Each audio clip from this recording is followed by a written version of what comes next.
Narcissists can't stand seeing you happy. And that's probably the main reason why, after you've been with a narcissist for a while, you find that your spirit isn't elevated the way it used to be. Your chirpy nature has been subdued. You're not as optimistic and positive leaning as you used to be. Your attitude is a bit more pessimistic.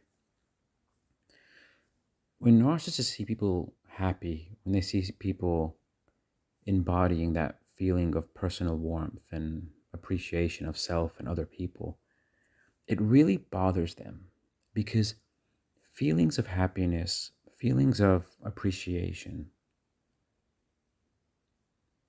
feelings of optimism, you know, those are feelings that make you feel full inside.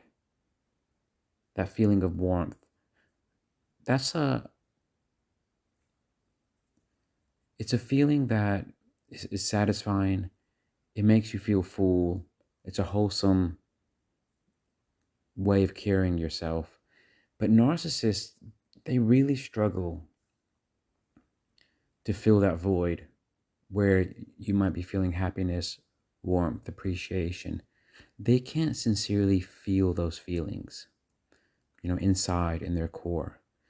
They have this ice cold emptiness, this void that there's nothing really going on there.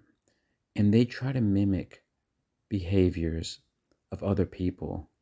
So if you're somebody who has a warm personality, you're very empathetic, you're very nurturing, then obviously, if on top of all that, you also don't have very strong boundaries, let's say you have weak boundaries, then that kind of thing is what welcomes narcissists into your life.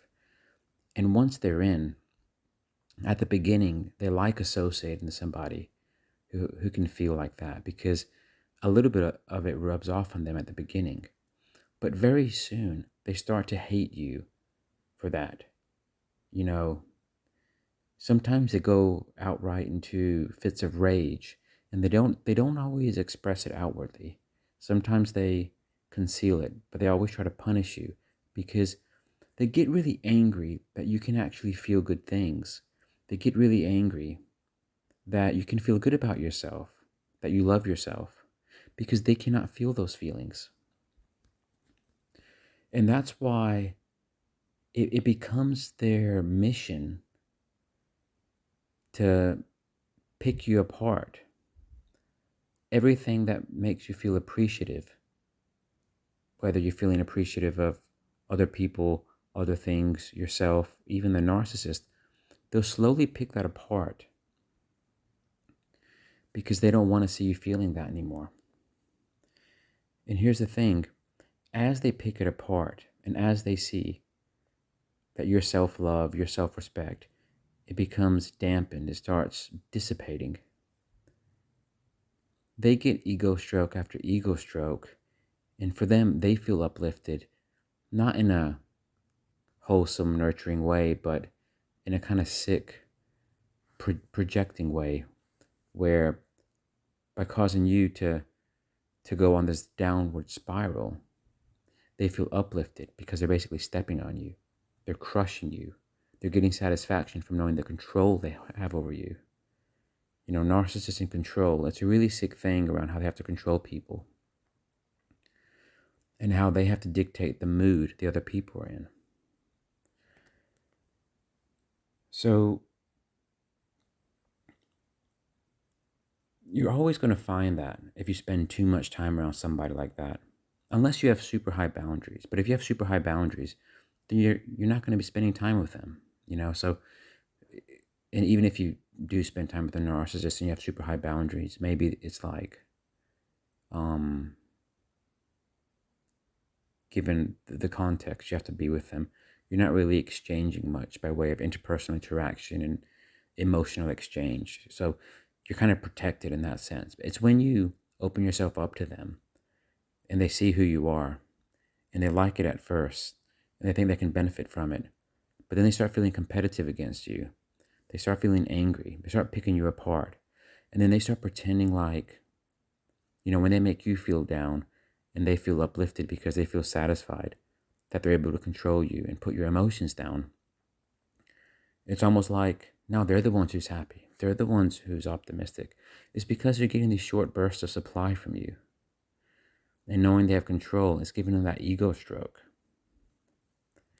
And that's the closest narcissists will ever get to feeling warmth. The closest narcissists will ever get to feeling appreciation, happiness, optimism, love for another, love for themselves. The closest they will ever get to that is watching their object of attention, someone who they once admired, who has those traits and maybe other good traits, and being able to take that person down. And that's the problem with narcissism, is because they can only feel good by putting you down. And they won't accept being with you if they see you're consistently feeling better than them. So if you think about it that way, they don't know how to feel good on their own. They can't accept you feeling better than them. So they have to feel better, but they can only do that by putting you down. Then you can see the kind of ride that you're going to go on if you actually spend your time with a narcissist. They're consistently going to take you down. They're consistently going to make you doubt yourself. They're going to consistently manipulate you, confuse you, hurt people close to you, isolate you, make you question yourself. And then at the end of the day, they're going to make you feel like you're the one who's being abusive. They're going to make you feel like you're the one who's unreasonable. Because narcissists are experts at projecting all kind of negativity onto you, making you feel as low as you've ever felt. And then they put a spin on it. And then they make you believe you're the one who's abusing them. So not only do they manage to put you down, but now you have nothing left. You're a shell of your former self. And all of a sudden you feel like you're the one who's done something wrong. You're the one who's somehow abusive. So you can see how sick it really is being with these people. Because narcissists, they are sick. And unfortunately, the vast majority of them, they don't get better. And even if they do, they can change their behavior some. It's a kind of forced change. Their natural inclinations are always going to revert back to the core person of who they are, if that makes any sense. But it just shows, like, it's perfectly fine. It's perfectly fine to be somebody who exudes genuine human warmth. It's perfectly fine to be somebody, you love yourself, you love people around you, you wish people well. Like, you don't have to completely change who you are as a person because you might be attacked. Obviously, you won't share those feelings and exude that towards people who don't deserve it. But the key is really boundaries. Like, you don't owe it to anybody to give yourself to them, in a sense of trying to be, that good person to everybody. Just be the good person to the people you care about. And people you don't trust or you don't know, just keep your boundaries up and just don't give that to them. And that's actually a healthy way, because some people have this people-pleasing attitude where they want to kind of try to please everybody. But then, of course, if you're going to try to please everybody, you're going to invite the wrong types. So be your best self,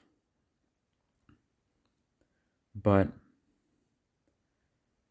don't be your best self indiscriminately, giving your full self to everybody, because you're going to piss some people off. If you're trying to be that upbeat personality to everybody or most people, you're going to really piss some people off, and you're going to really cause some people to want to target you. So just be mindful of that. And also be mindful that your human warmth, you loving the narcissist, will never change them. If anything, it'll draw them close to you at the beginning, but it just means they'll concoct a very sophisticated, specific plan to take you down.